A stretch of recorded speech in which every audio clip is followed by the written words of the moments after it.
baitin aure za a yi.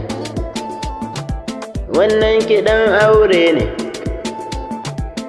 ina kuke masoya, ga kiɗan aure an yi. Nasir Zafa mai waƙa na zo da baitin aure.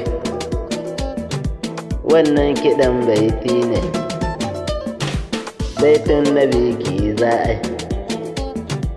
Ga amarya ga ango, sha'ani ne za a yi. Allah ya ƙaro ƙauna, shiri Allah ya ƙare, shiri Allah ya ƙare. Dan kiɗan aure za a yi. Masoyi kun cika guri, masoyi kun cika guri, gurin masoya aure, gurin masoya aure. Ku kun ci ma ƙadarinku, wallai kun cin ƙadarinku, tun da gashi kun yi aure, baitin masoya aure, gurin masoya aure.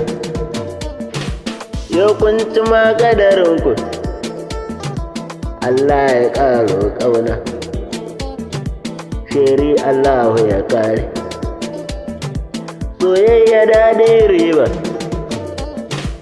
balle ta kai a yi aure. Kamar dai ta ku a yanzu, kainuwar shan Allah, kainuwar shan Allah.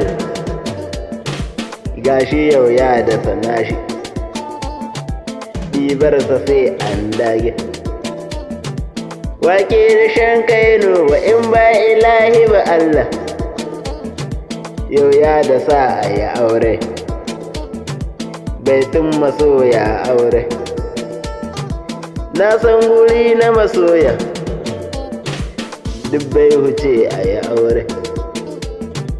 Alhamdulillah sarki, kun samu gurin aure, kun cimma gurin so ne. Kadarin ku an riba, Allah ya ƙaro ƙauna, shiri Allah ya kare. Ga amarya ga ango, fara'a suke yawa, an kore dukkan shiri, nace an kore dukkan shiri. Yau ana ɗaurin aure, taro ya taro kam, da mura ke daidai.